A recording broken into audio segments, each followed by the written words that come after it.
Esto es La Entrevista con Raúl Valladares.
Este martes 8 de abril, el Consejo Nacional Electoral dará a conocer los resultados definitivos de las elecciones primarias celebradas el 9 de marzo, un proceso que ha estado marcado por cuestionamientos y denuncias sobre presuntos fraudes y anomalías en el sistema electoral. Aunque en los últimos días diversos actores políticos han expresado sus preocupaciones sobre la transparencia de los comicios, los consejeros del CNE han asegurado que los resultados serán entregados con total claridad y sin demora. La expectativa es alta, ya que estas elecciones definieron a los candidatos de los principales partidos políticos que competirán en las elecciones generales de noviembre de 2025.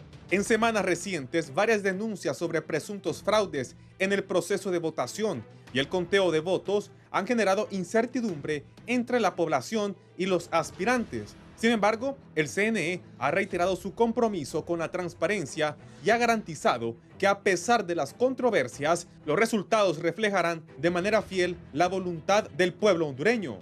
De acuerdo con los consejeros, las labores de auditoría y verificación de los resultados se han realizado conforme a los procedimientos establecidos y las irregularidades denunciadas se encuentran bajo investigación. El organismo también destacó que la fecha de presentación de los resultados no sufrirá modificaciones y que se cumplirá con el cronograma electoral. En paralelo, observadores internacionales, así como locales, han manifestado su interés en la publicación de los resultados, pues consideran que este evento marcará un precedente en la confianza de los votantes sobre el sistema electoral en el país. Además, esta será la primera prueba para el CNE que busca aumentar la confianza en los comicios. Con el anuncio de los resultados, se espera que se despejen muchas de las dudas sobre la transparencia del proceso, aunque persisten las interrogantes sobre cómo las denuncias podrían impactar en la percepción de los ciudadanos sobre la legitimidad de las elecciones. El CNE ha pedido a los partidos políticos y a la población en general que mantengan la calma y respeten el proceso electoral mientras se da a conocer oficialmente el veredicto de las primarias.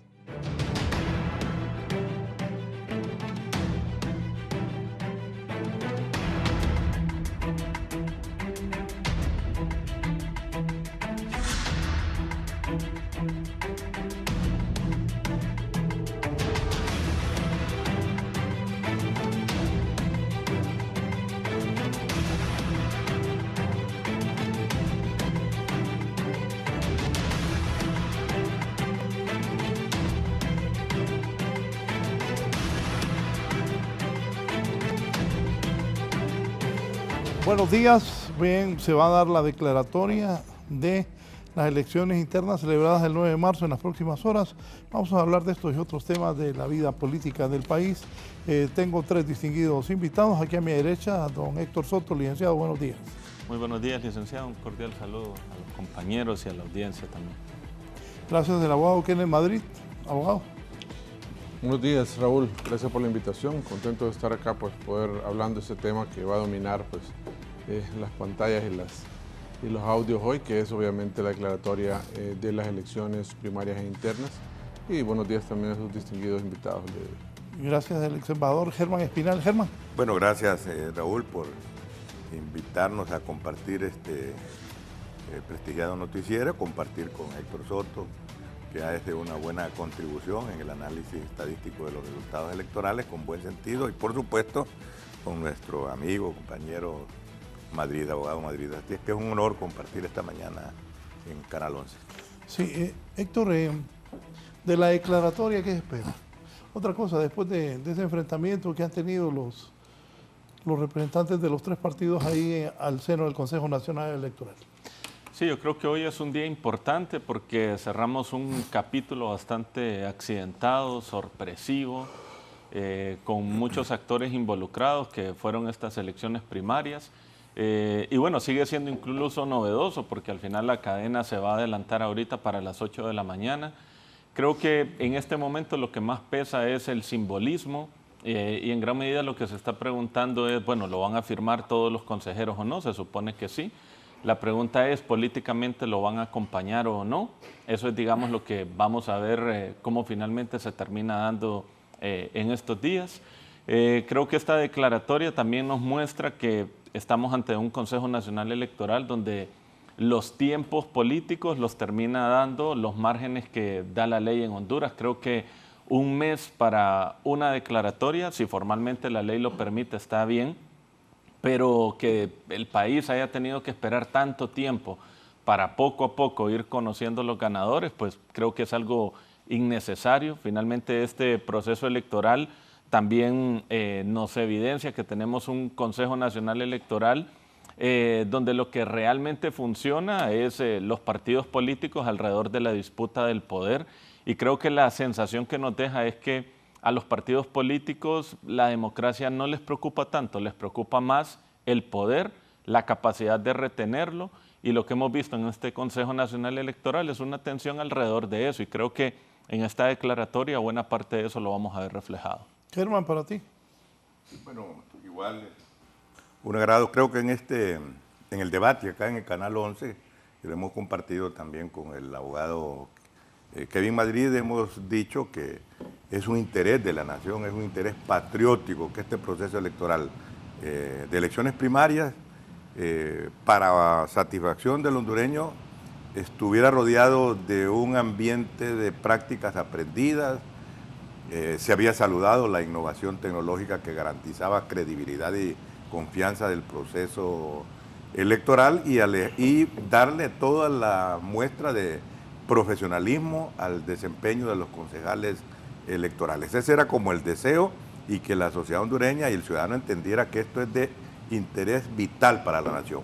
Es decir, que este proceso generara una imagen positiva de la nación. Sin embargo, como tú lo has afirmado, el proceso se ha enturbiado, ha habido elementos de desconfianza que han puesto en precario la certeza de los resultados, pero esperamos que este día haya consenso, haya racionalidad en los tres concejales para poder darle a la nación un cumplimiento de la agenda del proceso electoral como lo habíamos venido incluso saludando como de manera exitosa. Por eso entonces, luego también tener la gallardía de darle la credibilidad a la institucionalidad para poder aceptar de parte de los candidatos los resultados, y ya no va a determinar entonces el tema del debate al interior del Consejo Nacional, sino de la característica de la campaña electoral que cada uno de los interesados en ganar la dirección del gobierno de Honduras haga a través de su partido, de sus simpatizantes. Kenneth.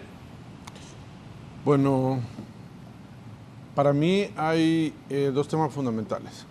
Primero es que para mí no se agota todo hoy con la declaratoria de elecciones primarias internas. Creo que es un paso fundamental, lógicamente, porque ya los datos preliminares que todos conocemos a través del sistema y que los ha expuesto el Consejo Nacional Electoral, ya nosotros pues obviamente sabemos cuáles son los resultados, solo que necesitamos que oficialmente haga la declaratoria para tener ya obviamente la certeza, ya quienes han sido precandidatos ya sepan su condición, que son candidatos ahora de su partido político, ya sea en el diferente nivel electivo, presidente de la República, diputados, corporaciones municipales.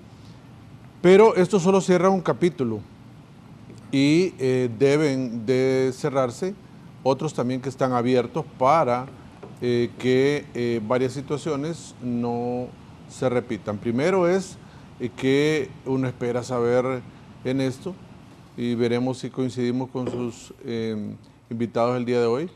Necesitamos saber, Raúl, qué fue lo que pasó el día de las elecciones. Todavía hoy, en la declaratoria de elecciones, hoy 8 de abril, no sabemos absolutamente qué pasó el 9 de marzo.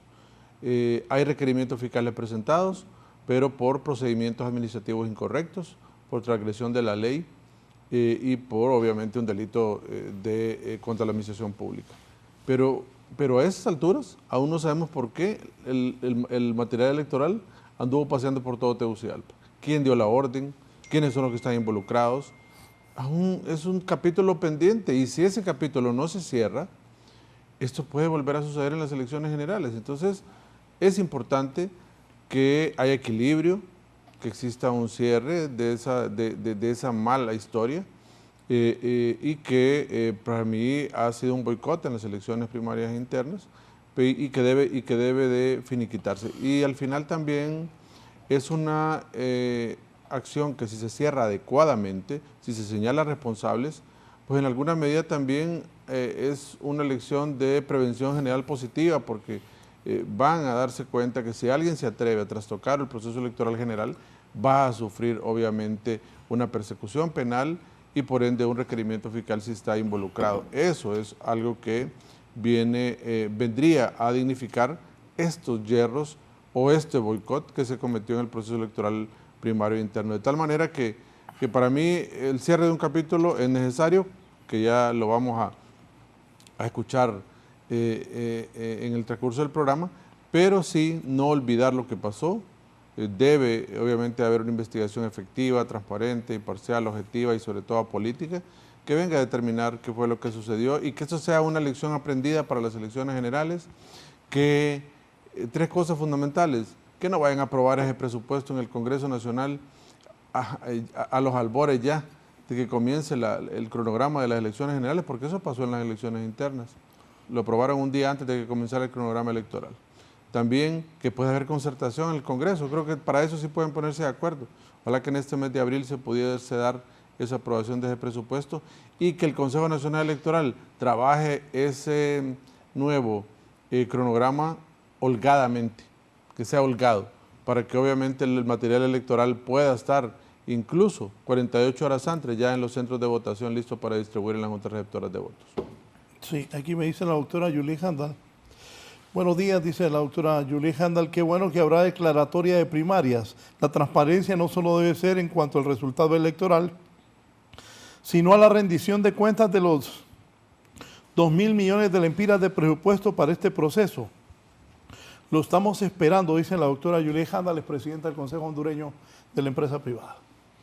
Sí, yo creo que nuestra democracia en Honduras es valiosa, pero también es costosa. Más de 2.000 millones se invirtieron en unas elecciones primarias donde hay muchas voces que dicen que no se deberían financiar las elecciones en Honduras, que los partidos deberían hacerlo. Yo sobre ese punto en particular no estoy de acuerdo. Creo que nuestro país todavía necesita que el dinero público financie a los partidos grandes por la historia reciente que hemos tenido. El crimen organizado, el narcotráfico, capturó buena parte de los partidos. Esto es más un tema de intensidades, a quién capturó más, pero finalmente terminó irradiándolos a todos. Y creo que apostarle a que el financiamiento privado moldee la democracia y organice candidatos, si estamos viendo las dificultades con el dinero público, no me lo quiero imaginar con lo privado. Creo que ahí todavía el país no tiene la madurez para apostarle al modelo, por ejemplo, que se está encaminando en El Salvador. Creo que no tenemos todavía las condiciones para ello, pero eso no implica que discutir quién financia qué de la democracia deje de lado la calidad de los procesos democráticos. Creo que coincido con lo que dice Kenneth. Hay muchos elementos de este proceso electoral que efectivamente se tienen que resolver. Creo que también hay que tener muy claro quiénes deben ser los protagonistas del proceso electoral. Empezamos las primarias, donde los protagonistas fueron los partidos políticos y sus candidatos, y estamos terminando estas primarias con unos protagonistas donde los que se están llevando los reflectores son el CNE y las Fuerzas Armadas. Creo que eso es una distorsión total de la forma en cómo funciona nuestro sistema electoral. Acá las Fuerzas Armadas y el CNE en todo caso son árbitros, pero de ninguna manera pueden ser los grandes protagonistas de este proceso electoral. En este momento, si nosotros lo vemos, hay un silenciamiento de los candidatos a alcaldes, de los candidatos y candidatas a diputadas, incluso los candidatos presidenciales en este momento tienen menor perfil que los consejeros y las disputas de los consejeros. Creo que aquí hay un aprendizaje muy importante. Afortunadamente, se tiene hoy el cierre de la declaratoria, hay un desmonte de la publicidad electoral, las Fuerzas Armadas, digamos, ya no están bajo el mandato del CNE. Creo que aquí hay un momento también de recomponer esto.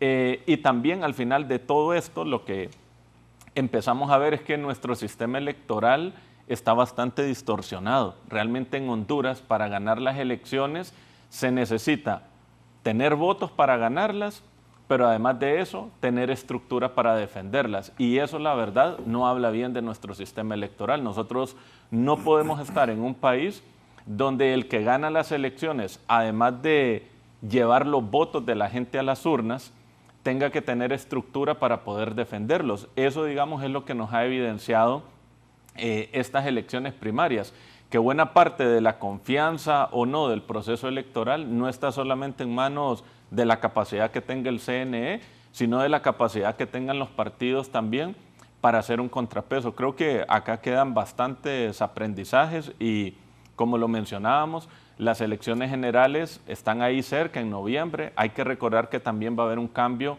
en la presidencia del CNE, que dada esta incertidumbre no sabemos eso también qué cambios pueda generar. Tenemos un CNE que no colabora, tenemos un CNE donde sus consejeros compiten y obstruyen, y esa es la sensación que queda. Y al final ellos reflejan los intereses de los partidos políticos, o sea, estamos frente a partidos políticos que el proceso electoral también es parte de su competencia, y creo que ahí hay un punto de mejora en el corto plazo. Germán. Bueno, creo que el debate y el papel que los medios de comunicación juegan en el atemperamiento de los procesos electorales, que por supuesto son tiempos en los cuales la sociedad, el individuo, el ciudadano, los adultos, los niños, los ancianos se exacerban sus motivaciones por la incidencia que tiene el papel mediático en el tema del ánimo de la población. O sea que no hay una situación de normalidad. Las pasiones a veces pueden ser estimulados con alegría y otras con violencia, como generalmente ha ocurrido a la víspera de los procesos electorales en Honduras. Asesinatos por sectarismo político, dramáticos, que los hemos visto y que los hemos mencionado en este medio. Pero hemos entendido entonces este tema, para entender más claro este tema de Estado de Derecho Democrático. Héctor Soto ha hablado, ¿verdad?, de la necesidad casi imperante que tienen los partidos políticos y los candidatos, en particular uno, de generar una campaña política para trasladar su discurso, sus promesas y ganar la simpatía de los ciudadanos para que voten por ellos. Bueno, aquí entonces viene la distorsión. El partido, el candidato requiere a alguien que le defienda el voto que depositó a favor de.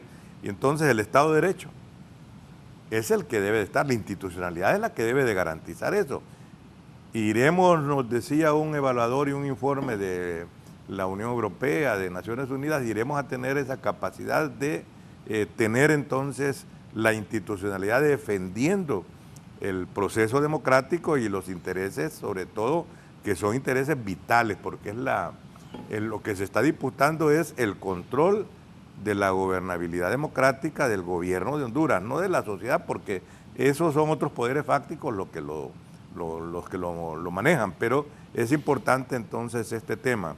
Y a veces se había pensado que habíamos caminado un poco y que teníamos una práctica, lecciones aprendidas en el proceso electoral. Honduras se esmeraba, hay exfuncionarios del Consejo Nacional Electoral que son asesores en procesos electorales en otros países de América Latina. Y vemos aquí entonces cómo hay mecanismos de defensa de la democracia que no están soportados en esas instituciones de fuerza. Lo que vimos en Costa Rica, el abogado Madrid le puede decir, usted, Héctor, que ha estado en una sociedad también caracterizada por la violencia. En el caso de Costa Rica son los Boy Scouts, los muchachos y las muchachas, los que cuidan las urnas electorales. Y uno encontraba la expresión del padre de familia. Y usted, cuando alguien de fuera le preguntaba, ¿y usted no tiene miedo que le golpeen a su niño? Ah, que me lo toquen pues, decía. Y bueno, y ahora vemos aquí entonces también esas comparaciones que es bueno compartirlas con el pueblo hondureño, no porque uno tenga más información. En la elección primaria de los partidos en Costa Rica ha sido electo un economista, Ramos Chávez, de Liberación Nacional, que ha tenido como mérito, además de ser joven, 41 años, economista, bien graduado, orgullosamente de su Universidad de Costa Rica, de manejar la Caja del Seguro Social y de la Asociación de Pensionados, que es como el prestigio de la sociedad costarricense. Vamos a entender bien por qué se habla de este prestigio y por qué un candidato ganó prestigio para ser candidato de un partido al guardar como que el mejor candidato aquí fuera el director del IMPREMA, por ejemplo. El conserje de la Facultad de Ciencias de la Educación, que nos atendía a nosotros, yo di clases en esa facultad, me lo encontré con su familia, en un crucero, y me decía, me jubilé, doctor, me dice. ¿Y sabe con cuánto me jubilé? Bajito, me dieron $3,000 mensuales, la Caja del Seguro Social de Costa Rica, y voy a usarlo no porque sea peyorativo decir, al conserje de la Facultad de Ciencias de la Educación. Yo soy un graduado universitario, coticé casi 100 años, como diría García Márquez, y creo que me dan 3,000 lempiras y me la han suspendido, te cuento. Bueno, ¿cuándo tendremos ese prestigio de decir, por eso, además es sordo, te quiero decir, Ramos Chávez, tiene una dificultad y va a ser presidente de Costa Rica por una de las fuerzas. Y su padre es un militar tico, graduado de West Point, Valladares, de derecha, pero un hombre que, como dicen los ticos, nunca le ha pegado una trompada a alguien. Es un hombre de paz, tranquilo, cree en su país como lo cree la derecha, la izquierda, la demás. Entonces, ese es el otro tema, ¿va? Somos constructores de una sociedad modernizada, superando el atraso, saliéndose de estos dramas que nos marcan el día a día y de alguna manera, respetando también el prestigio de la contribución que hace un líder en su momento. Yo te voy a decir algo, tú que eres de los hermanos separados del Partido Liberal, hemos propuesto con otros amigos hacerle un homenaje al legado del doctor Reina, por ejemplo. Mira, con el dinero conseguido, con los locales en San Pedro y en Tegucigalpa, se han opuesto solo porque fue un hombre que contribuyó a la democratización del partido y a definir un espacio entre militares y partidos políticos, el sistema político. Hay una renuencia a reconocer méritos por su defensa de los derechos humanos, es más reconocido en otros países. Solo te lo pongo como ejemplo también cómo hay que avanzar y hay que sentirnos orgullosos de nuestros valores y de nuestro legado. Y soterradamente, te lo digo, también rescatar los valores. Todavía en Honduras hay un odio a Francisco Morazán, que es público, justamente porque no hemos podido unificar criterios alrededor de estos valores éticos y morales. ¿Qué es lo que ha hecho falta también en estos procesos electorales?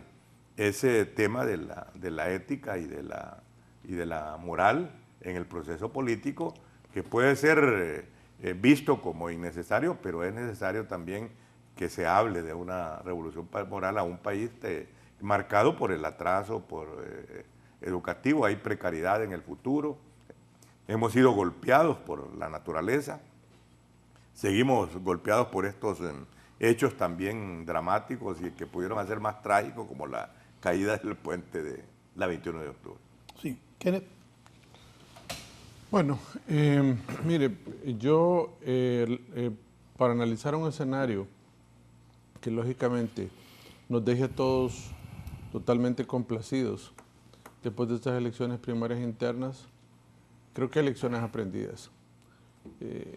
Yo no comparto la idea de que sigamos gastando plata en las elecciones primarias, dinero público. Mire, siempre ha permeado el dinero privado y no precisamente el lícito, sino que el ilícito, las campañas políticas presidenciales. Esa fue la lógica con que nació, digamos, el hecho de inyectar dinero público en las campañas políticas, el tema de la deuda pública, el tema de pagar un valor por el voto. Bueno, fue una tendencia que ingresó al país para evitar que capitales ilícitos ingresaran, pero aún así siguieron ingresando, ¿verdad? Aún así todavía no tenemos, digamos, la fórmula para poder hacerlo. Tenemos una ley de política limpia que le falta coercitividad, que le falta obviamente esa particularidad de que tenga un nivel sancionatorio privativo de libertad para aquellas personas que no rindan cuentas.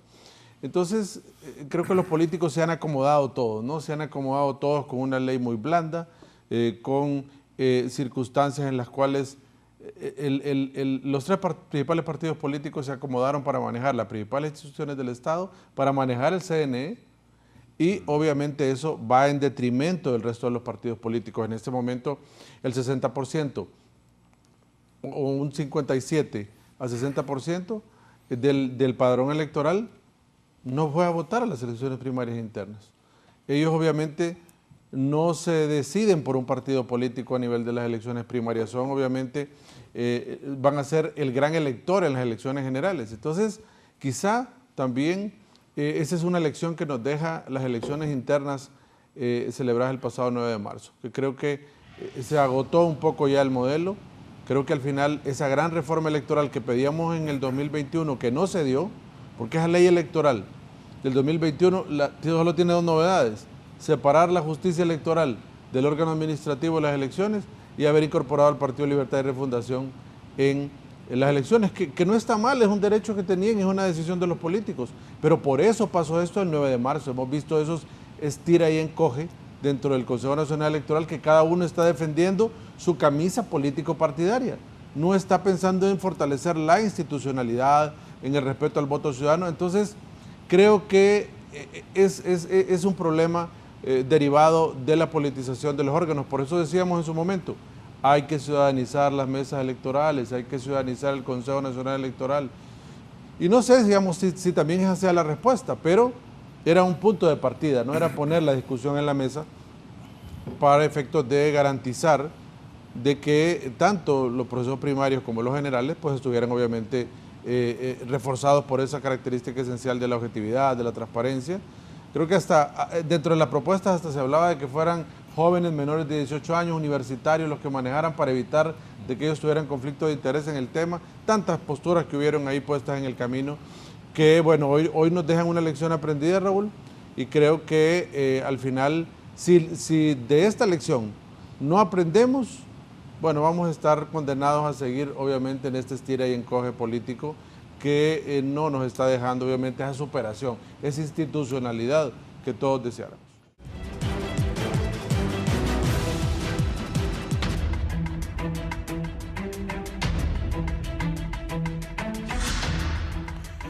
Bien, continuamos. ¿Qué impacto podría tener las irregularidades denunciadas en la confianza de los votantes ya en las generales? Sí, yo creo que irregularidades están, pero la desconfianza ya está sembrada y creo que ha sido algo que es de largo aliento. Efectivamente, como lo mencionaba Kenneth, como lo menciona el doctor Germán, este proceso electoral en Honduras es bastante largo. Al final hay unas lógicas obstruccionistas, innecesarias, por cierto, como demorar la aprobación del presupuesto, como dificultar la toma de decisiones, como mantener unos consejeros que frente a la opinión pública lograron construir la idea que entre ellos no se hablan, no se colaboran. Creo que Esas cosas generan dudas. Obviamente el tema de las inconsistencias en las actas creo que es un elemento que refuerza, pero no es un elemento que sorprende.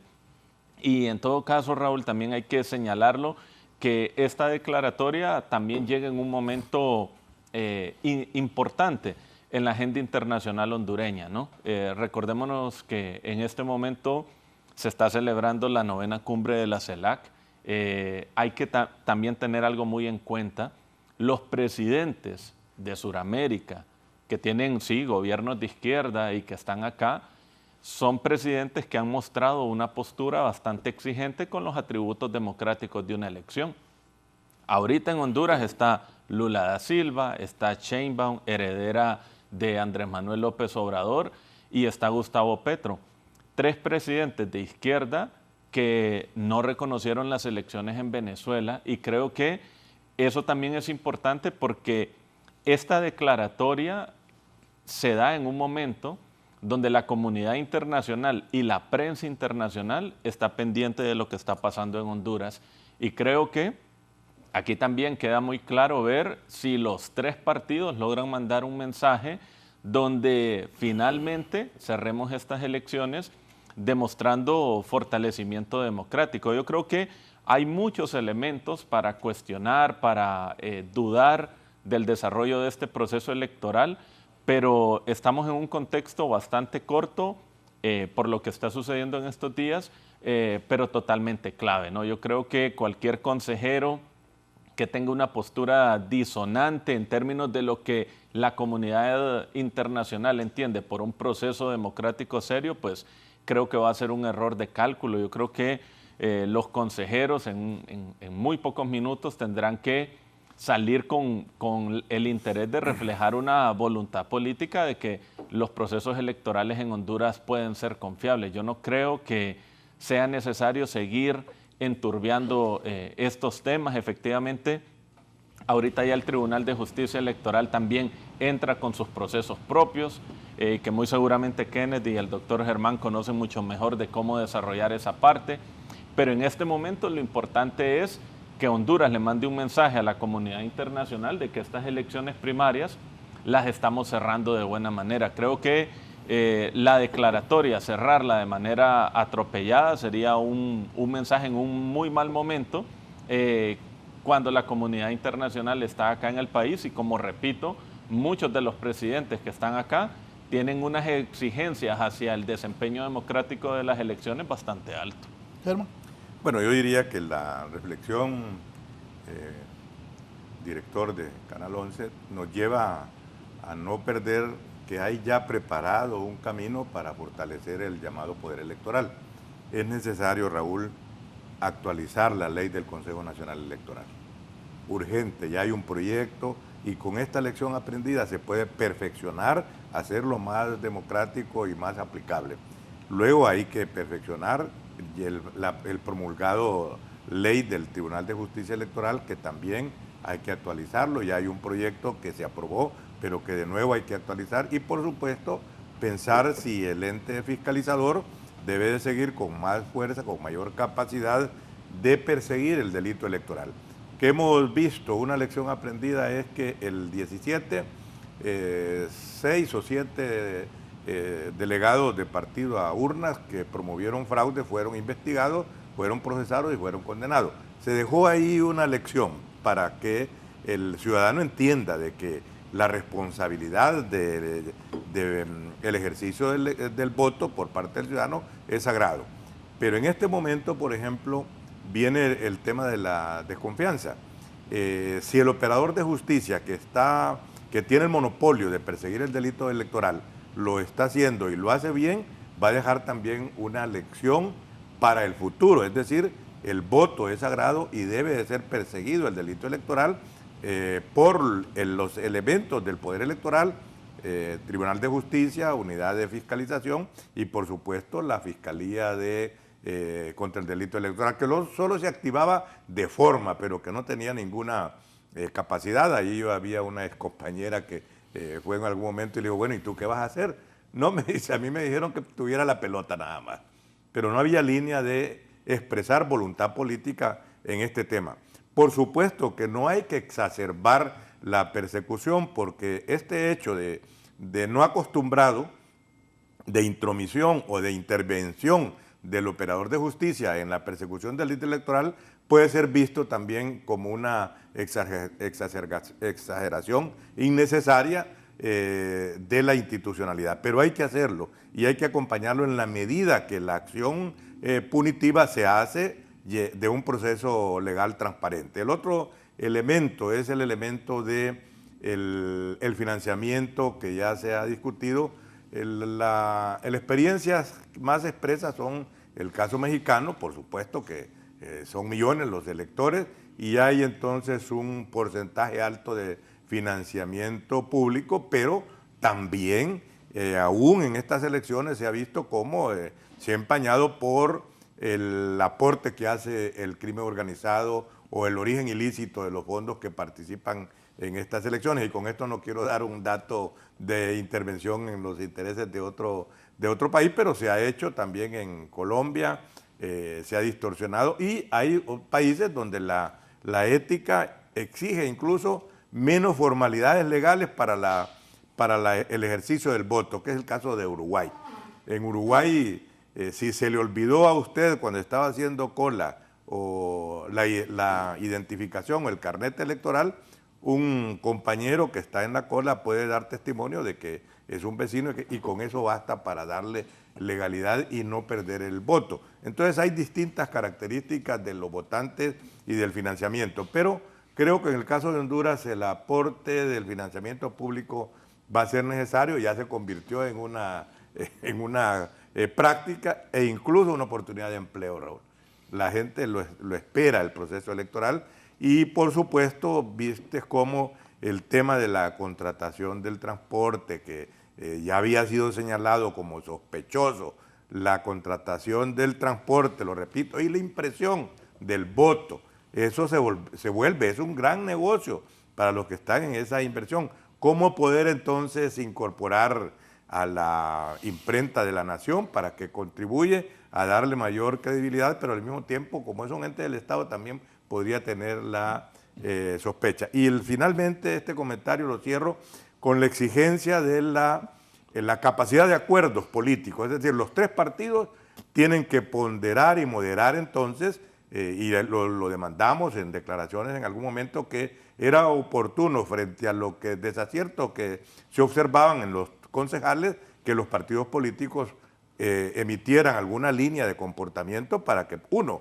este 8 de abril se diera el resultado de las elecciones primarias, necesariamente, con los riesgos que hay al cuestionamiento del mismo.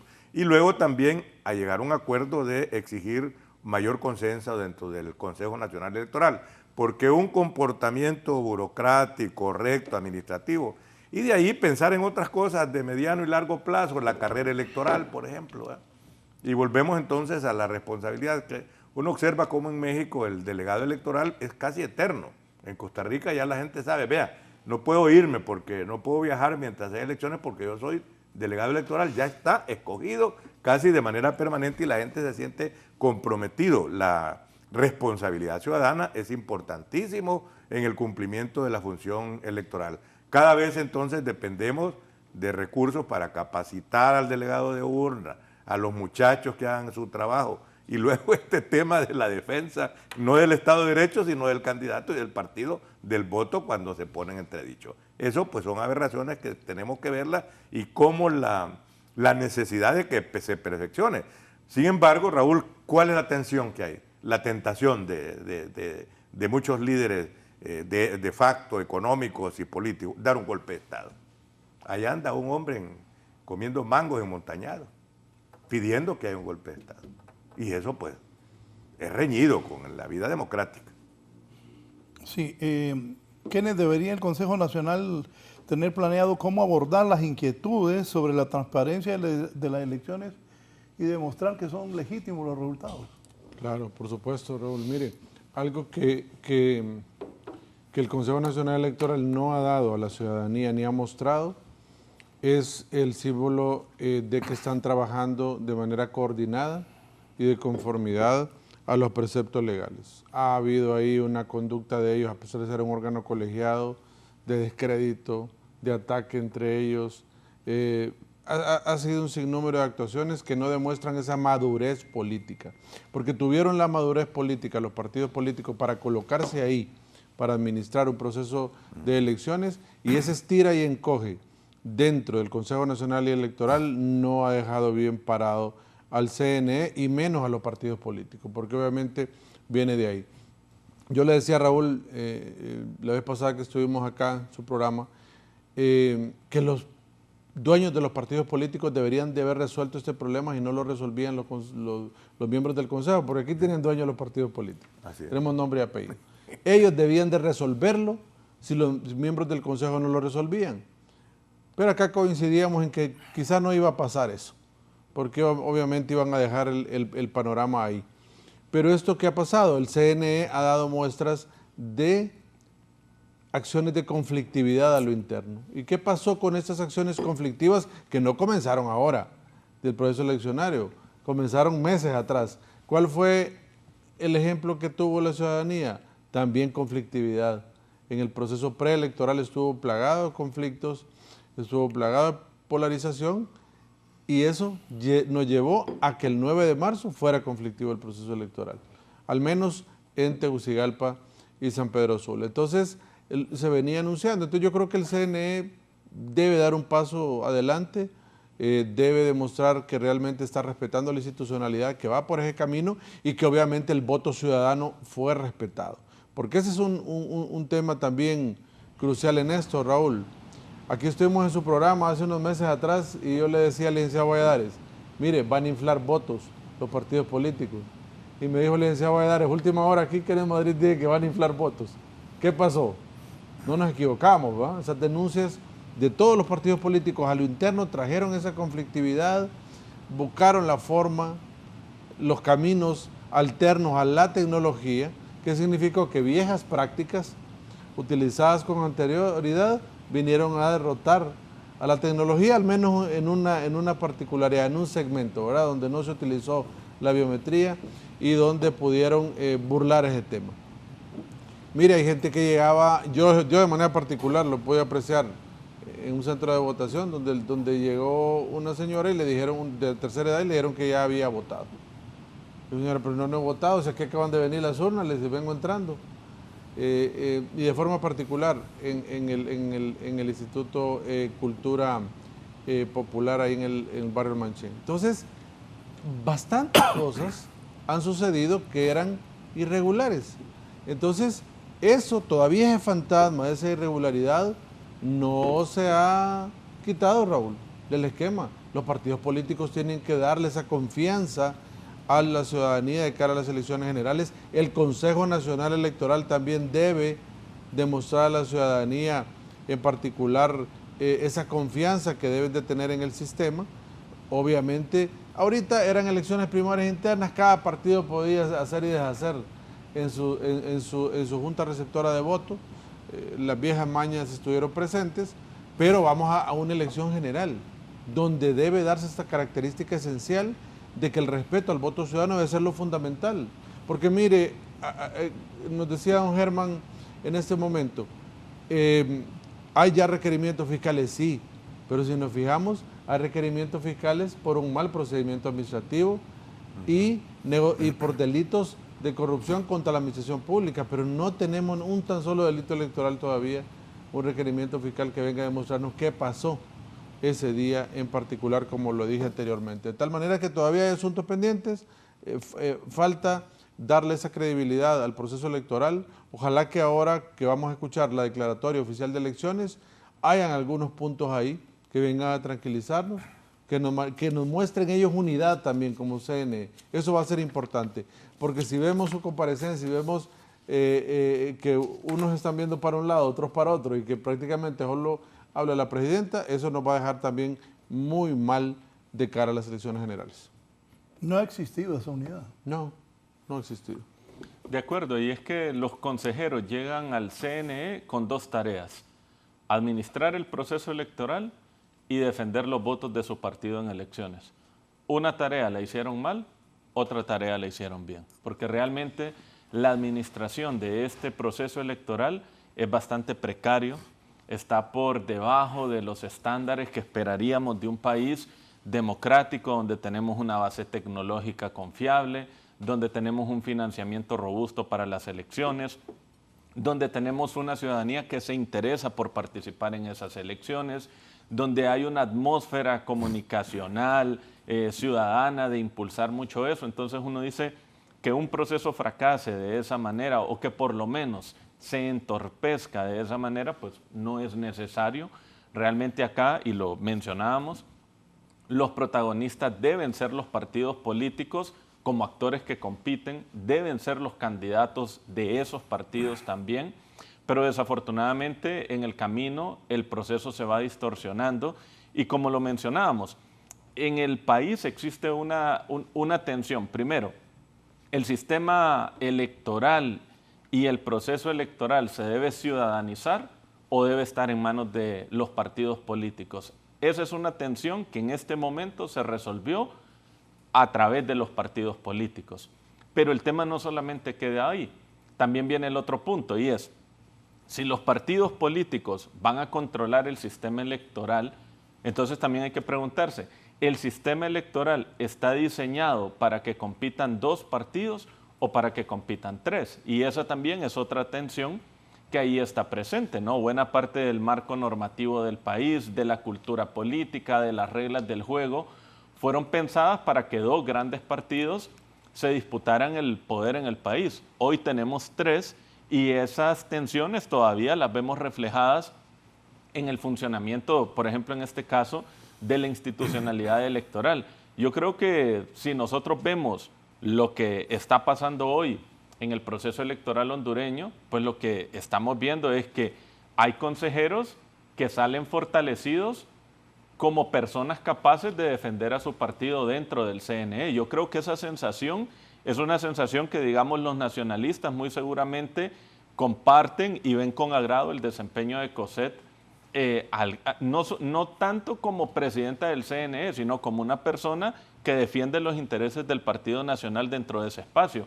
Si le preguntamos a la gente de Libre si se sienten agradadas con el desempeño de Marlon Ochoa, muy seguramente dirán lo mismo, y quizás con el Partido Liberal, que es donde muchos cuestionan que no hay claridad, creo que tampoco pueden decir que la consejera representante de ese partido también no hizo lo propio. Entonces yo creo que si vemos a los consejeros como voceros, representantes y defensores de sus partidos dentro del CNE, la tarea se hizo bien. Sí, es que eso han sido. Ahora, administrando el proceso electoral, cuando vemos toda la historia, decimos, esa tarea les quedó pendiente. Entonces, el mejor sistema político es el que se ajusta al contexto. Esto, Raúl, de aquí a noviembre no va a cambiar. ¿Qué es lo que en términos prácticos debemos esperar? Si los consejeros hacen su tarea como voceros de partido y la han hecho bien, bueno, que la sigan haciendo, pero que también mejoren su tarea como administradores del proceso electoral. O sea, el mismo esfuerzo y empeño que ponen defendiendo los votos de su partido, que también lo demuestren administrando este proceso electoral, porque esa es la realidad. Esta situación no va a cambiar. Muy seguramente para personas que valoran la democracia dirán, la democracia no debería funcionar así, y tienen toda la razón, es que la democracia no debería funcionar así, pero nuestra democracia funciona de esa manera. Entonces necesitamos que estos 3 consejeros de aquí en adelante hagan los ajustes necesarios para que la administración de este proceso electoral funcione. Eso es lo que de aquí a noviembre nos queda. Pero le decíamos, Raúl, que aquí cada partido resuelva ya su problema de qué candidato va a llevar a las generales de manera interna. Porque ¿qué hemos visto aquí en el CNE? Cada uno defendiendo los votos de su partido. Aquí no ha cambiado nada. Entonces mejor que gastar tanto dinero, mejor que cada partido resuelva internamente en una asamblea de delegados ahí quién es el candidato y terminó el asunto. Porque esto nos ha demostrado que esas viejas prácticas no han terminado. Y ahora las institucionalizaron.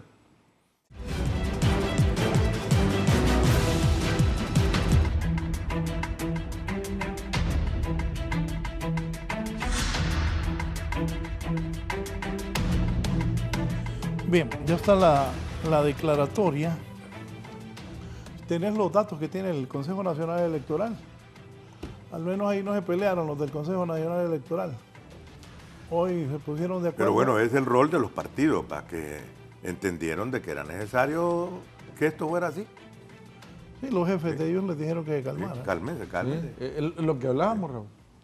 Aquí era, digamos, un mensaje que tenía que venir de los partidos políticos. Así es.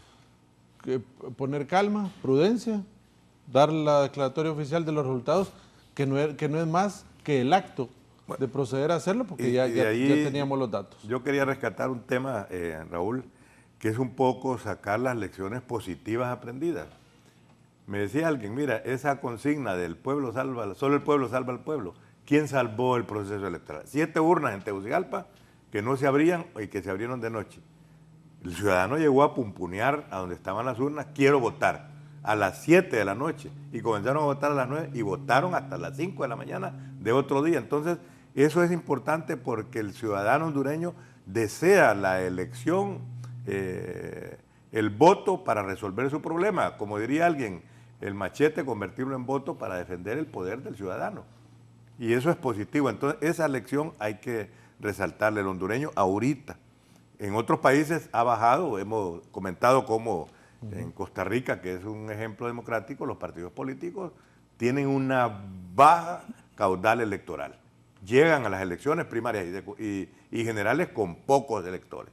Sí, ahí sí coincidimos. Yo creo que Honduras ha tardado en llegar a ese camino, pero va por ese camino a recorrer. Usted ve, comentábamos acá, Liberación Nacional, que ha sido un partido histórico, que ha colocado presidente de Costa Rica, y un partido de 70 años de existencia. Nadie les quiere dar dinero porque...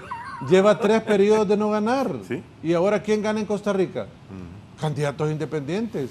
Así es. Pasó en Guatemala con Semilla, un partido que no tenía nada de aforo, ganó las elecciones. Entonces, creo que estamos en el momento también, de cara a las elecciones generales, que el votante independiente marca el camino y lo va a hacer en Honduras también, solo que acá se va a inclinar a cualquiera de los 3 candidatos. Aquí no estamos en las elecciones generales de ver que salga un candidato nuevo y va a ganar, pero el votante independiente, que son alrededor de 1.200.000 personas, que son los jóvenes que votaron en la elección anterior y los que hoy votan por primera vez, son los que van a decidir al próximo presidente de Honduras.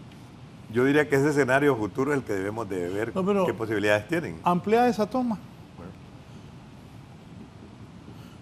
El Salvador es el peor del partido. Ajá, diga. Bueno, Sí. bueno, Raúl, la candidata más votada a nivel individual es Rixi Moncada. Le sigue Papi a la Orden y queda Salvador Narral en tercer lugar. Pero también tiene la gráfica ahí qué partido obtuvo más votos, ¿verdad? Porque eso es importante verlo también, porque recuerde que Rixi, la cantidad de votos que sacó Morena no era significativo. Creo que tuvo alrededor de más de 50.000 votos. Pero el Partido Liberal y el Partido Nacional sí tuvieron contendientes fuertes, que le quitaron considerablemente votos al candidato oficial. Ahora, creo yo, Raúl, que también el éxito de estos 3 candidatos va a ser unir a sus partidos, porque en los 3 partidos hay obviamente fracturas, hay resentimientos, hay enojos, y creo que la característica fundamental va a ser el que logre unirlo graníticamente, pero de forma real, no de ir a levantar la mano de que se unen y realmente por dentro no lo hacen, que ha sucedido en el pasado. Inclusión de los equipos, ¿verdad? Sí, correcto. Así es, fusionar, integrar, para que todos estén incluidos, va a tener eso va a mostrar un muy buen pulso en la campaña electoral. Ahí van a mostrar quién está unido, quién no, y creo que por ahí puede ir también decantándose un poco el voto independiente, porque para mí el voto independiente no le gustan los conflictos. Le gusta ver dónde está graníticamente la unidad, para dónde van. Y esta campaña primaria e interna estuvo plagada de conflictividad, llena de conflictividad y polarización. Llegó el día de la elección, también hubieron problemas y ahorita siguen los problemas postelectorales. Hay una cantidad de impugnaciones que van para el Tribunal de Justicia Electoral. Espérate, entonces 381.062 votos tiene Salvador Narrala. Sí. 625.893 Narria Fura y 674.215 Rixi Moncada. Así es. Correcto, y ahí la candidata más votada es Rixi Moncada, y ese 92.63%, para los que nos están viendo, lo que indica es de los votos de los candidatos, ¿con cuánto se quedó Rixi? Nasri Asfura, 75.84%, o sea, la otra diferencia, ese casi 25% es lo que se quedaron los demás candidatos, y finalmente el Partido Liberal. Entonces, conectando con lo que dice Kenneth, ¿quién es el que tiene más necesidad de unir? Porque obviamente sus votos quedaron más dispersos, fue justamente el Partido Liberal. Así que ahí hay un desafío importante, y también hay que señalar algo. En la repartición de diputaciones, Salvador Narrala se está quedando aproximadamente con unas 80 candidaturas, Jorge Calix se está quedando con más de 40, así que ese sentido de unidad no es solamente para el Partido Liberal un desafío presidencial, es un desafío también legislativo. Y ojo, en estas elecciones, si vemos cuál fue el partido más votado a nivel de municipalidades, el Partido Liberal es el partido más votado en 63 municipios. En cambio, Libertad y Refundación logra ser el más votado en casi 100 y el Partido Nacional en más o menos 130. O sea, el Partido Liberal tiene desafíos complejos. Uno, llegar con una candidatura presidencial que deja la sensación que todo quedó puesto con el voto independiente en las generales y que ese voto, por decirlo de alguna manera, va a esperar al partido en ese momento. Con un Congreso donde obviamente el Partido Liberal creo que da la sorpresa porque sale más fortalecido de lo que se esperaba. De hecho, al hacer un juego de integración, el Partido Liberal estaría logrando, si esto hubiera sido unas generales, casi 40 diputados. O sea, eso sorprende, pero con un desafío en el nivel local, porque de hecho el candidato Salvador Narrala, hoy formalmente candidato del Partido Nacional, del Partido Liberal, dijo: la base es el municipalismo, y estamos viendo que el Partido Liberal está haciendo mayoría solamente en 63 municipios. Ojo, también esto es importante. En Honduras hay 20 municipios que concentran el 50% de la carga electoral. 20 municipios, ahí está la mitad de los electores. En esos 20 municipios, el Partido Liberal está haciendo mayoría en 11 de ellos. O sea, el Partido Liberal tiene un voto urbano importante, y aquí, conectando con lo que dicen los compañeros, es importante tener algo claro. El voto independiente es más intenso en la ciudad que en el campo. Sí, claro. De hecho, en el campo el voto independiente es pequeño. Y no solamente porque la dinámica económica moldea los niveles digamos, de integración como sociedad, sino también la presencia de los jóvenes. Entonces, lo que se está gestionando y generando en el Partido Liberal en este momento llama la atención. Yo creo que ahí quedan esos elementos claves. En el Partido Nacional también hay desafíos de unidad. Hay que recordar que Nasri también tiene desafíos fuertes que afrontar. También, pues digamos, ahí hay un voto muy duro del juanorlandismo que hay que ver también cómo lo gestiona.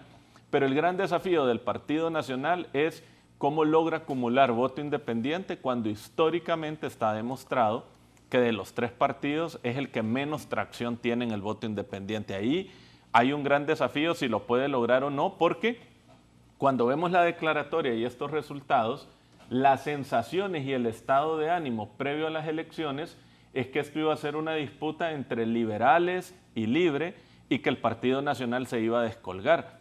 Estamos terminando estas elecciones y el Partido Nacional es el más votado. Exactamente, está quedando como el más votado. Y finalmente nos queda Libre, que es Ponelo un partido los datos, que ahí rompe. está. Exactamente, ahí vemos, estos son los votos válidos. Estos son los votos válidos. Si nosotros lo vemos, acá hay una distancia bastante interesante, pero si vemos los votos totales, ojo con los votos totales, la diferencia entre el Partido Nacional y Libre es de menos de 30,000 votos. O sea, creo que el Partido Nacional está llegando a 920,000, el Libre está llegando casi a los 900,000. Entonces, Partido Nacional y Libre en votos totales están quedando bien parejos. Aquí obviamente en voto válido está claro que el Partido Nacional es el que mejor logra acumular votos. A Libre obviamente lo castiga el voto nulo y el voto blanco, que llegó casi un 18%, pero hay que decirlo, todo partido que es gobierno siempre sale castigado con ese voto. En el 2021, cuando el Partido Nacional era gobierno, el voto nulo y blanco fue del 16.7. En el 2017, cuando fue gobierno, el voto nulo fue del 16.6. O sea, hay un patrón. El que es gobierno tiene más voto nulo y blanco, pero hay que tenerlo en cuenta porque hay un punto clave. La gente a las primarias ya fue a escoger partido y así a las generales votara por otro, igual ya quedó censado e identificado. O sea, ese voto es importante tenerlo en cuenta y creo que para el Partido Libre su gran desafío es cuánto voto, en este caso independiente, logra acumular frente a un candidato que en este caso, Salvador Nasralla, también tiene una fuerte expectativa de acumularlo. Por eso es que uno percibe que en las primarias el disparador deja al Partido Nacional, Libre y luego al Partido Liberal, pero en las generales el voto independiente puede reordenar eso y poner un poco más en disputa al Partido Liberal con el Partido Libre, buscando ese votante independiente que, como lo hemos dicho, es casi un 60%, es un votante esquivo. Ojo con Cortés, en Cortés el abstencionismo es bastante alto, el Partido Liberal barrió la zona de Cortés y barrió buena parte de Lloro, que eso también es importante, y creo que Cortés se proyecta como un elemento clave que si hay una elección cerrada, esas elecciones se pueden estar decidiendo en la costa norte. Y el candidato Salvador Nasralla en el Partido Liberal, mire, de esos 656,000 votos, va a ser un músculo si logra unir al Partido Liberal, porque va a tener una muy buena proyección, pero si no logra unirlos, él queda muy abajo con los votos, y sí tiene una particularidad el candidato ganador del Partido Liberal, que a nivel de diputados, lo que decía usted, Héctor, salió muy bien parado, porque muchos le votaron en plancha. Eso fue la característica. Aquí en Francisco Morazán todos son de Salvador Nasralla, en Cortés también. Pero ojo con esto, también la diferencia de votos válidos entre el Partido Nacional y Libre es un 102,000 votos. O sea que tiene un reto importante Libre, porque si el Partido Nacional se unifica alrededor de Papi a la Orden, también puede proyectar algo distinto. Si el elector independiente ve algo diferente, ve nuevas caras, ve una nueva generación, pero si van los mismos, puede efectivamente haber una particularidad del voto independiente que se abstraiga un poco y se decante por otro candidato. Kenneth, y ahí también hay otro punto importante. De cara al votante independiente, ya lo dijo Marlon Ochoa en la declaratoria, dijo hay que ir a revisar los traslados, vamos a dar unas elecciones seguras, confiables. Invitaron a la gente a que se involucre, o sea, el llamado es que ya empiece el tema del independiente. De los tres partidos, el que tiene la tarea más grande es el más votado, que es hasta contradictorio, porque es el que tiene que demostrar que puede traer un voto independiente que históricamente no ha logrado traer. El Partido Liberal, su gran tarea es el voto en el área rural. Cuando nosotros vemos cómo quedan estas elecciones, el Partido Liberal puede sentirse tranquilo en las ciudades. Tuvo un muy buen desempeño. Tiene que ver cómo aumenta la votación en el área rural. Y para Libre, la tendencia tiende a ser un poco al contrario. Libre tuvo un buen desempeño en la periferia, pero no tuvo un buen desempeño en las grandes ciudades. A nivel presidencial no gana Cortés, no gana Francisco Morazán, no está ganando Tegucigalpa, no está ganando San Pedro Sula. O sea, Libre tiene que volcarse a las ciudades y veremos las estrategias, cómo se vienen ahorita, pero más o menos estas elecciones dejan esa sensación. Yo ahí, licenciado Valladares, bueno, uno porque tú has sido actor de procesos electorales con buen acierto y tienes, como dicen, un buen olfato político. Y lo que estamos identificando en este momento para los tomadores de decisiones en proceso electoral de los partidos políticos que están viendo este programa de Canal 11, entender que el voto independiente es el objetivo de los partidos políticos, de los candidatos, de la abogada Rixi Moncada, de Salvador Nasralla y de Tito Apura, por supuesto. Entonces, ¿cuál es la tentación tú como mediático? Es que los partidos y los que se encargan de la estrategia publicitaria se van a ver cómo buscan los hierros de la descalificación, que son como 4 etapas en la propaganda política. Primero las virtudes, después el programa y por último, o sea, qué ofrece el candidato. Y por último, la descalificación, o como diría un estratega chileno, el carnudo. Es decir, donde se tiran a matar y que es clásico en todos los procesos electorales, aún en países desarrollados, aún en Estados Unidos. Pero lo que te quiero decir es que la mediática debe de ver cómo convierte estos problemas de buscar la manera simpática de ganar ese voto independiente. Ya mis amigos, colegas lo han dicho, dónde está la intencionalidad de la ruralidad, lo urbano, y para Libre, pues que es un partido que es nuevo en el escenario electoral, sus resultados no son fáciles de identificarlos, pero que el esfuerzo de las 20 ciudades es importantísimo. Y el otro tema es que es importante, Kenneth y Soto, el Congreso. ¿Por qué? Porque si no, entonces, para el que va a gobernar como presidente y al que va a tener la presidencia del Congreso se le vuelve una gobernabilidad cara. Para obtener el consenso y el apoyo a las decisiones políticas del gobierno de turno en ese momento, aparece entonces ese chorro de millones para poder comparar la voluntad política, como diría el profesor Pineda, el tilín, tilín. Entonces, si la democracia nos ayuda a resolver eso, entonces los candidatos en este momento deben de hacer un esfuerzo para evitar esa erogación a su voluntad política en las decisiones que toman en función del desarrollo de Honduras. Y es bien evidente que hay que no lo hemos mencionado y no lo quiero mencionar como una oportunidad política, pero yo diría que la tardía obra de infraestructura que ha impresionado al hondureño le ha dado mucho prestigio a la presidenta Xiomara Castro y es la que trata de darle al Partido Libre esa posibilidad de un voto rural y de un voto urbano, pero que debe de llevarse eso a una intencionalidad también de la campaña electoral. Voy a ponerle como ejemplo, mire esa carretera de una zona olvidada que solo se recuerda en la rebelión de los mineros de Guazucarán, La Venta, Curarén, Alubarén, San Milito y Reitoc. Mire, la gente está impresionada, que eso era casi imposible que alguien lo ofreciera y dijera, sí se va a hacer. Era imposible. Bueno, y luego las otras obras de infraestructura que articulan zonas turísticas, zonas rurales, que con buen sentido pues se han estado haciendo. Entonces, esto es bueno y lo digo también porque es la única presidenta que ha tenido la oportunidad de cerrar con broche de oro acompañado de esta cumbre de la CELAC. O sea que le da esa oportunidad y tú te recuerdas con el doctor Reina cuando dijo, miren, nos llamó a un grupo y nos dijo, ayúdenme a hacer una ruta de salida. ¿Qué debo de hacer para que me recuerde un poco Eso no lo quieren hacer los presidentes, es decir, una ruta de salida democrática, pacífica, constructiva, para que se identifique un legado.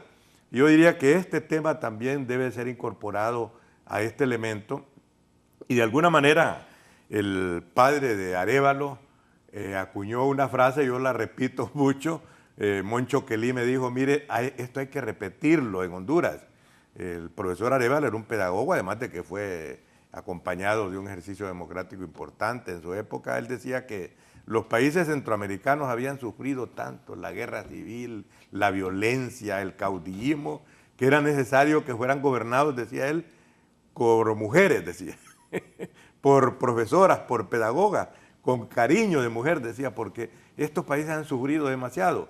Y yo diría entonces que estos elementos positivos que le dan sentido a la vida deben ser usados más que la oportunidad, que Raúl es muy experto en eso, de ver cómo se descalifica al otro. Por ejemplo, es evidente que la caída de ese puente en la 21 le ha pegado un golpe fuerte al Partido Nacional y al candidato Tito Afura, a quien nosotros le tenemos un aprecio personal, pero ese hecho imprevisto le golpea en el proceso electoral o en algún momento una oportuna intervención cuando se abrió la democracia, la declaración de Polo Paz.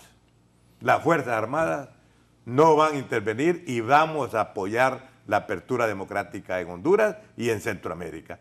El prestigio no personal por su vida simpática del general Policarpo Paz García, determinó entonces que se abriera con alguna línea democrática el proceso y que las elecciones se impusieran para resolver los problemas. Pero la tentación de la ruptura del hilo democrático es casi una tentación, así como la tentación de inflar los votos. Como bien lo digo, no es una práctica buena, no prestigia ni al Libre, ni al Partido Liberal, ni al Partido Nacional. Eso no es bueno.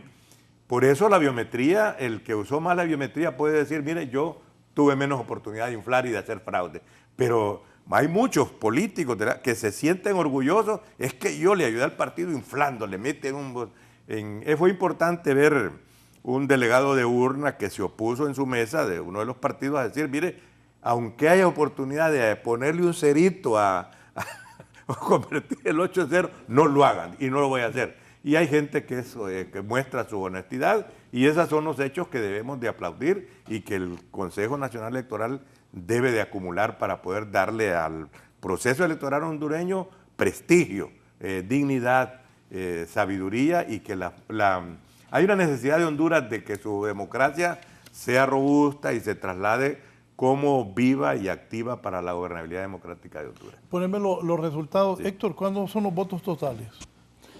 Los votos totales en el Partido Nacional están llegando arriba de los 900.000. 911.000. 911.000. En el caso del Libre están llegando, si no me equivoco, a 890. 894.000. 894.000. Y el Partido Liberal 718.000. 718.000, correcto. Hay centavos ahí, ¿verdad? Centavos más, centavos menos, sí. Pero esos son los números redondos. O sea, casi 2,5 millones, creo que poco más, poco menos. Eso es como un 40, 42%. Pero es un proceso primario robusto. O sea, porque lo que se pudo haber esperado era menos votos. Fue bastante gente a votar. Fue bastante gente a votar. Sí, para mí sí, un porcentaje importante. Es porque en todos los países la abstención es altísima. Bueno, estábamos hablando del caso de Costa Rica, Liberación, que ha escrito parte, nadie puede darle pisto porque no es importante partido.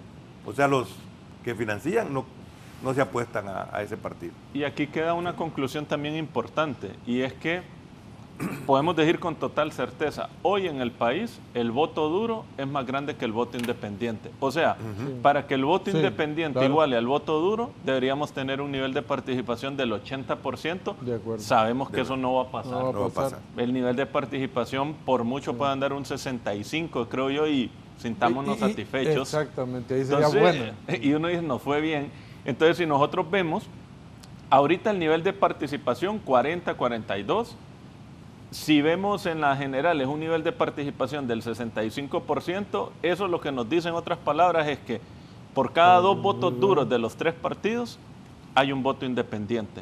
O sea, aquí los que ponen al presidente es el voto duro. El voto duro, lo que pasa es que el voto independiente es el que termina de empujar ahí. Por eso es que los 3 partidos quieren salir como el más votado, porque saben que necesitan estos votos. Y Raúl, aquí en su programa, recuerdo que estábamos con Julio Navarro hablando y llegamos a la conclusión de que iban a votar alrededor de 2 millones de personas. Poquito más, poquito menos. Terminaron habiendo 2.209.000 votos válidos. Entonces, prácticamente ya se veía venir que no iba a haber más de ese valor porque efectivamente era la tendencia, ¿no? Hacia donde marcaba que no íbamos a tener una participación mayor al 45% y estuvo más bajo, ¿no? Estuvo en 42, 43%. Creo que aquí, Raúl, viendo estos números, no sé si vamos a coincidir aquí todos, viendo estos números, creo que el que tiene un mayor reto de cara a las elecciones generales es el Partido Liberal. ¿Por qué? Porque históricamente los líderes locales no han apoyado a su candidato a la presidencia, sino que se quedan en una localía, apoyan al candidato al Partido Liberal en las municipalidades y ese comportamiento se ha acentuado en las últimas elecciones. Pero no apoyan al líder que va a la candidatura presidencial, y eso lo hemos visto marcado en las últimas 2 o 3 votaciones generales. Entonces, creo que es el gran reto ahora el Partido Liberal, si logra unificar ese municipalismo y esa localidad que tienen, llevarla a nivel presidencial. Ese es el reto que yo veo en el Partido Liberal, porque ha sido un gran problema y un gran obstáculo que han tenido en las últimas elecciones. Libre prácticamente está consolidada con su candidata presidencial, pero no así, Raúl, depende cómo se solucionen los conflictos internos. Creo Sí, que... sobre eso. Poneme la votación de Libre interna. Sí, ahí. Y ahí la urgencia No, la de que la te mandé. reforma electoral. Es que Ahí ¿sabe sabe, qué pasa? Sí. Coordinador y su coordinador, Sí. Mel Librexi, 610.297 votos.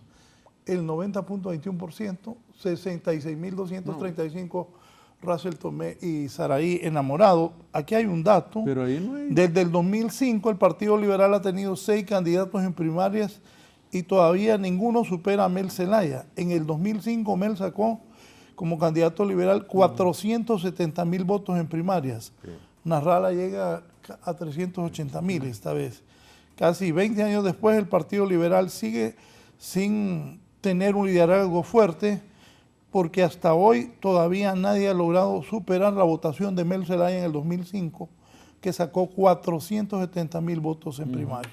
De acuerdo, de acuerdo. Y ahí, Raúl, yo diría, mire, el conflicto no está ahí, en Morena y en la candidata oficialista. No. El conflicto está internamente con los otros movimientos. El FRP, por ejemplo, Exacto, con los está otros golpeado. movimientos, correcto. ¿Por qué? Porque han salido los conflictos donde muchos están hablando de que hubieron prácticas indebidas, incorrectas, que se suplantaron muchos votos.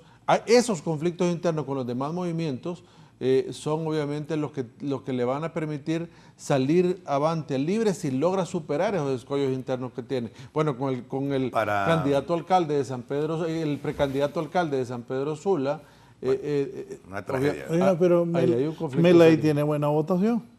Todos fueron a votar por él. Claro, pero todos los de Libre. Claro, pero necesita que se solucionen esos conflictos internos. 9 de cada 10 personas que se identifican como miembros de Libre lo están apoyando. Eso es un respaldo muy fuerte a él y a la candidata presidencial, porque eso es importante, ahí está ese apoyo. Y creo que Libre tiene un gran desafío y es cómo Libre, siendo gobierno, le comunica de mejor manera al votante su interés por apoyarlo. O sea, yo creo que esa es la parte clave. Esta lógica cualitativa clientelar que utilizó Libre en las elecciones primarias es superada. Nefasta y desagradable para el votante eso independiente. ¿Cómo repita? O sea, la forma en cómo Libre gestionó el clientelismo en las elecciones primarias es algo que desagrada e incomoda al votante independiente. Y aquí, Raúl, yo quiero hacer la salvedad. Es que claramente un partido, siendo gobierno, tiene todo el derecho a comunicar y agradar al electorado. Pero Libre, si él se percibe como un partido muy distinto al bipartidismo, tiene también no solamente que tener un discurso diferente, sino también prácticas ser diferentes. Y parecer, ¿no? Claro, porque lo que se está diciendo como elementos críticos que debe mejorar Libre, claro, hubo tensión entre movimientos internos. Poneme eso, me dice un televidente. Mel Zelaya duplica los votos de Salvador Narrala, háganlo notar. Mire, Lo que pasa es que son elecciones diferentes, ¿no? son Pero sí, es importante. Que han pasado 20 años y nadie ha podido superar la votación de Mel en el Partido Liberal. Eso es cierto. Sí. Eso es cierto. Salvador sacó 380.000, Mel 400. No, esa última aseveración, Raúl, es correcta. Sí, Yo te voy a agregar algo, Raúl. En el Partido Liberal, Mel tiene una ascendencia tremenda, sobre todo en el grupo muy democrático y que no le gusta el golpe ni la rivalidad. Y luego en la experiencia de haber estado en ese partido. No, pero el Partido Liberal debe preocuparse porque esa votación de Mel pero ese voto, fue hace 20 años y no lo pueden superar. Esa simpatía del elector del Partido Liberal por Mel existe. Pero lo hubiera superado, seguro, si no hubiera atendido un contendor como Jorge Cálix, también que quitó muchos votos a él. O sea, hay que ver con quién competía Mel en las internas para llegar a la presidencia de la República. Ahora competía con Jaime Rosenthal. No solamente pero hay que ver el mismo grupo. Pero no solamente el contendor, sino el peso relativo. Hace 20 años el censo era mucho menor. Entonces, uno habla del número bruto de 400.000. Sí, pero tiene más mérito cuando uno ve el censo, que hace 20 años. Que los elementos cualitativos no han variado mucho. Seguramente esos 400 y centavos de votos de Mel en las elecciones primarias para lograr su candidatura a la presidencia de la República en el año 2005, seguramente hoy serían 700.000 votos porque era menor la cantidad votantes. del censo de votantes. Entonces también todo eso hay que valorarlo, Raúl. Y va a ser interesante ver esa comparativa de primarias liberales en el transcurso del tiempo, porque efectivamente nadie lo ha superado a Manuel Zelaya. Creo que había una efervescencia en el Partido Liberal en el momento, había obviamente muchas circunstancias, pero también ahora, Raúl, lo que decías es que ahorita creo que no se puede comparar que un candidato de forma individual, valorarlos interpartidariamente, porque sería estar comparando mangos con peras, porque cada uno tuvo una contienda distinta en cada partido político, y la elección de Libertad y Refundación lo que vino a reafirmar, obviamente, es que Manuel Zelaya Rosales y Rick Moncada son las figuras elementales del Partido Libertad y Refundación. Eso quedó reafirmado totalmente, a pesar de los conflictos internos de los demás movimientos. Pero eso que tú dices, ponerme la votación de libre. Libre que está unido, Russell, me imagino que se va a unir a la abogada Moncada. No, yo ahí coincido contigo, Raúl. Yo lo que te digo es que está unido porque también los votos de Russell no son significativos, pero los va a ocupar y hay que sumarlo. Pero yo lo que te digo es que a nivel interno, para mí va a ser interesante cómo salga el conflicto con Rodolfo Padilla y Pastor de María y Campos. Va a ser importante cómo se solucione el conflicto. Van a ir a la justicia electoral ahora, van a ver cómo soluciona el conflicto, porque él presentó nulidad en el proceso administrativo del CNE ahora. Si no le resolvió adecuadamente, va a ir al Tribunal de Justicia Electoral. Y los otros conflictos que hay en Libre también, ver cómo se solucionan, porque no es un conflicto en torno a la candidata, pero es un conflicto que los incomoda a lo interno. Y eso deberá saldarse. Claro, y en torno a los movimientos efectivamente hay un dato interesante. En las elecciones pasadas, el M28 obtuvo 50 candidatos a diputados. Hoy está obteniendo más de 90. La FRP en las elecciones pasadas obtuvo 45. Hoy está obteniendo 3. Entonces, ahí hay una tensión porque hay una nueva corriente hegemónica. Creo que para el Partido Libertad y Refundación eso va a ser un desafío. Para el Partido Liberal, pues también hay que decirlo que los líderes del partido también se tensaron con algunos candidatos. Eso también hay que ver cómo se resuelve. A eso nos referíamos, doctor. Ahora hay un tema, mire, que es la facilidad de resolver el conflicto y las contradicciones en el Partido Liberal no es fácil. Desde Zúñiga Huete hasta esta época, el extrañamiento del país, y luego en las épocas en las cuales Rodás Alvarado golpeó, le pasó factura al partido y no permitió el triunfo de un candidato del Partido Liberal. Y entonces, en el Partido Liberal es más difícil. Casi las contradicciones, los conflictos se convierten en rivalidades que no se resuelven aún con las negociaciones o las integraciones en gabinetes, en puestos públicos. Se ha demostrado eso.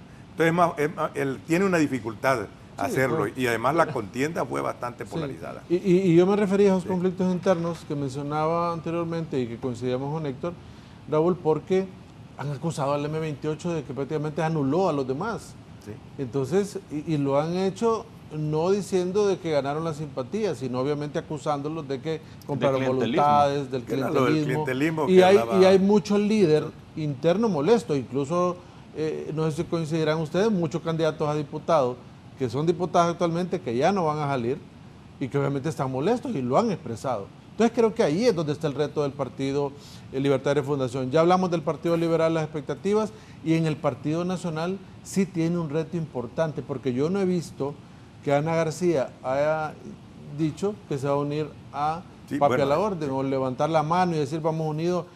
Eso Calleja le pasó factura a Ramos Soto, ¿usted se acuerda? No, correcto, sí. Y eso va a ser muy interesante, ojalá que Papi a la Orden pueda sumar esas fuerzas, porque así esos 102,000 votos que son diferencias se reafirman, si fuese así.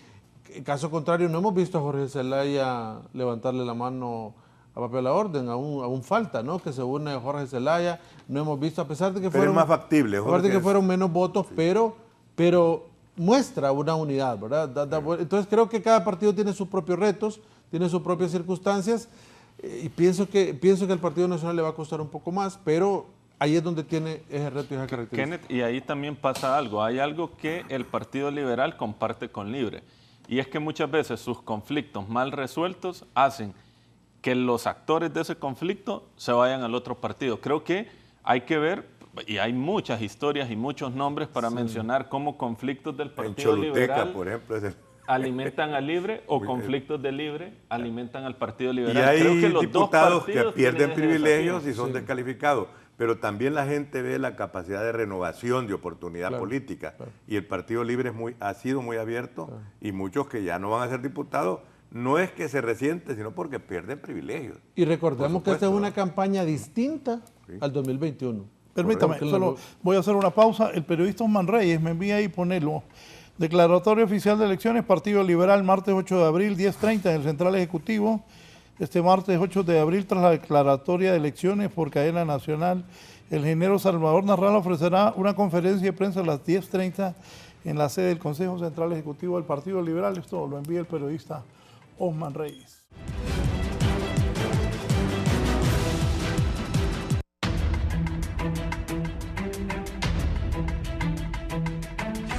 Un poco más de 2 millones de votos fueron las internas.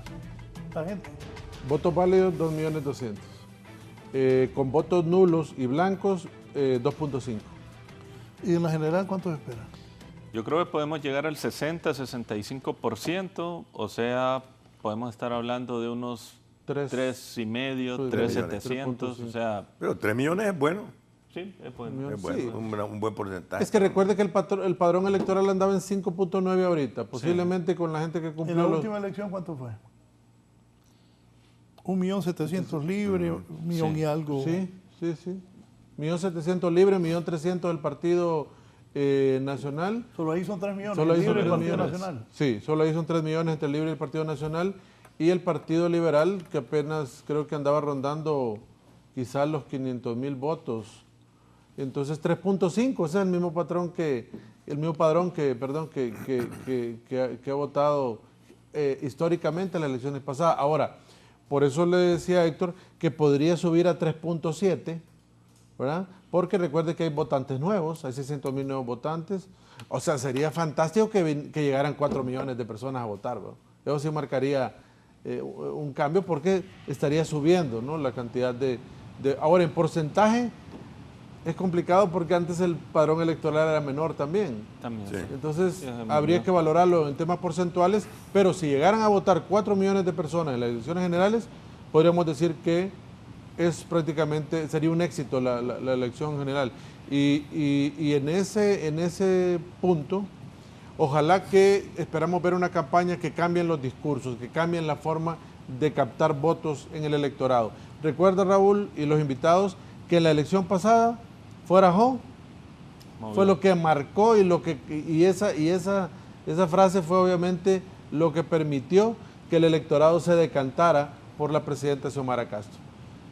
Ahora vienen otros retos, otras circunstancias, son momentos distintos, momentos diversos, y ojalá que podamos ver un poquito de menos ataque, de un discurso más moderado de todos los partidos políticos y cultura y propuesta, ojalá. Una Ojalá. pregunta, ¿la Un mes de- presidenta Xiomara será gran electora?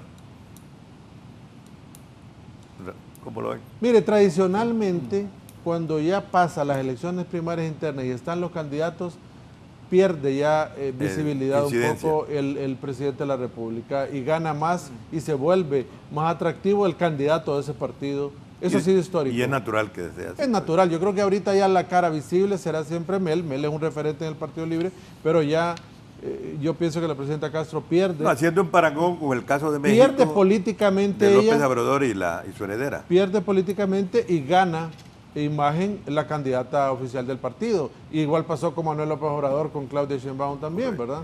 Ya una vez que era candidata, ya baja el nivel de atención y ya está enfocado con el candidato oficial del partido. Un mes después dio la declaratoria del Consejo. Tenía que hacerlo, legal. Un mes después, de acuerdo en tiempo y forma, pero creo que la ciudadanía hubiera esperado que los resultados fueran un poco más acelerados. Creo que se termina llevando el protagonismo un momento que por lo general no lo es. Y comparto lo que dice Kenneth y consulta el doctor Germán. Yo creo que en este momento ya va a haber a nivel del gobierno un cambio en la visibilidad de los actores. Muy seguramente el expresidente Manuel Zelaya va a tener más visibilidad porque se le percibe a él como el gran conector de este proyecto político, no tanto como en México, ¿no? Que ahí era el candidato presidente, bueno, el presidente en aquel momento. Acá el dedazo. Creo que aquí vamos a ver mayor visibilidad de esos actores. Creo que la presidenta va a seguir teniendo, en todo caso, mayor visibilidad que expresidentes anteriores, ¿no? Muy seguramente moviéndose un poco más. Yo creo que eso también lo vamos a ver ahí. En el Partido Liberal creo que muy seguramente la dinámica va a ser al contrario, intentar un poco replegarse para visibilizar más a Salvador Narrala. Creo que ahí muy seguramente veremos eso. Y lo mismo en el Partido Nacional. O sea, uno percibiría... Narrala él solito, vale. El rol de los prestigios de dirección de los partidos es clave. Sí. ¿Verdad? El Partido Libre, usted lo ha dicho, tiene liderazgos que prestigian, cuestionados, por supuesto, no lo puro. Pero el resto de los partidos no tienen liderazgos prestigiados. Me refiero, por ejemplo, al prestigio de Callejas, era popular. El prestigio de Carlos Flores. Y lo vemos entonces casi ausente en esta disputa, pero presente, por supuesto, ¿verdad? Es un dirigente. Entonces, este rol también es importante, los prestigios de las dirigencias de los partidos. Y ahorita hay prestigios decadentes ya en los partidos y cuestionados nacional incluso, y liberal. Hay a punto de ser enjuiciados. Que si hubiese una figura en esos dos partidos que realmente motivara, quizás estuviéramos hablando otras cosas ahora, pero falta esa figura interna que unifica y que da una imagen a los partidos políticos de captar al elector joven, de captar a ese elector votante y que la gente se siente satisfecha de hablar de el líder. No está en el partido en este momento. Bien, nos vamos, don Germán Espinal, gracias. Comentario final. 20 ciudades, voto independiente es la clave para poder asegurar un triunfo de los candidatos y luego de alguna manera también desactivar la radicalidad de un discurso que la sociedad hondureña quiere, más consenso, más gobernabilidad pacífica y democrática en Honduras. Gracias, don Germán. Kenneth. Bueno, esperamos, Raúl, que nos hayan quedado lecciones aprendidas de este proceso primario y que hagamos las cosas bien de cara a las elecciones generales. Queremos ver un Consejo Nacional Electoral unificado, con la camiseta de Honduras, no con camisetas partidarias ya, con la camiseta de Honduras todos los miembros, dilucidando sus problemas ahí, un órgano colegiado en el seno, denos muestras distintos, un cronograma holgado y ojalá que remitan pronto ese presupuesto y que ellos tengan todo el tiempo necesario para hacer todos los procedimientos administrativos transparentes, para que tengamos urnas en los centros de votación 48 horas antes. Bien, sea vosotros. Sí, seguimos en modo elecciones, se acabó la etapa de las primarias, se viene la etapa de las generales. Si este abanico estaba abierto, ahora lo vamos a ver mucho más a nivel de partidos, con el ascenso y visibilidad de los partidos emergentes, que son muchos, y a nivel de electores, todos hablándole al votante independiente y finalmente un árbitro que ha demostrado que es bueno defendiendo los votos de partidos, pero que hoy necesitamos que demuestre que también es bueno administrando procesos electorales. Bien, poneme la tabla ahí de resultados del Consejo Nacional Electoral que ha oficializado esta mañana los resultados de las elecciones internas de Libre, Partido Liberal y Partido Nacional. Narrala, 381.000 votos, ganador en el Partido Liberal. Narre Azura, 625.893 y confirmó a Rixi Moncada como la más votada en las elecciones internas de los partidos. La abogada Rixi Moncada alcanza 674.215 votos en la elección interna de su partido. Gracias, que tengan buen día. Los invito a seguir con nosotros en Canal 11.